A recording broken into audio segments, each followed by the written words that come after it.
Aksi borong saham PT Panca Mitra Multi Perdana senilai 92,2 miliar yang dilakukan oleh Kaisang Pangarep membuat sebagian publik tercengang dan bertanya-tanya sumber kapital putra bungsu Presiden Jokowi tersebut dari mana. Kepo banget ya kita-kita ini, apalagi saya. Bener deh, cukup heran saya selaku pribadi yang berbisnis jatuh bangun di masa pandemi dan banyak di sekeliling saya dengan mata kepala sendiri saya melihat sebagian rakyat mengalami kesusahan di masa pandemi. Om Kaisang semakin kaya. Perlu belajar ini saya dengan dia. Udah muda, pinter, tajir lagi. Kita semua tahu dari berita bahwa agaknya selain para menteri, juga pastinya Opung yang bertambah kaya. Ternyata Om Kaisang pun semakin kaya. Ajarin dong Om dari mana sumber cuan yang digunakan untuk memborong saham tersebut. Bahkan ada yang bertanya, setelah anak dan mantu jadi wali kota, kini si bungsu beli saham 92 miliar. Uangnya dari mana nih? Tetapi bagi saya, karena bukan orang politik, urusan anak dan mantu menjabat wali kota oke-oke saja. Tetapi beli saham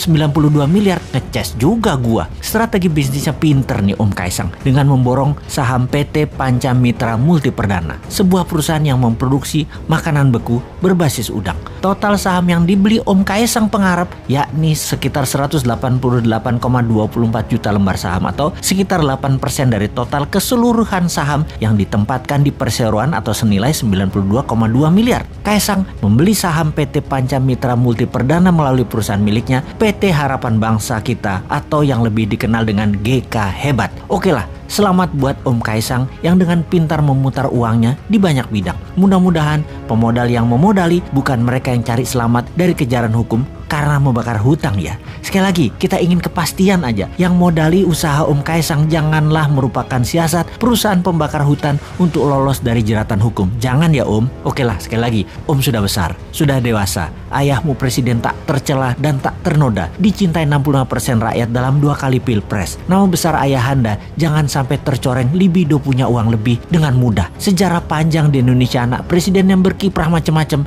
bikin ayahnya tumpah. Keluarga Cendana ada cerita panjang tentang itu. Presiden yang lalu juga anaknya yang kedua yang disebut Pangeran Cikeas ada gosip tidak sedap urusan bisnis dapat fulus, gak keringetan memanfaatkan jabatan orang tuanya. Jadi janganlah Om Kaisang membuat hal yang akan digosipkan karena jabatan ayahanda, yaitu sukses Om Kaisang karena orang dalam menjadi sejarah yang mengganggu prestasi ayahanda yang bersih.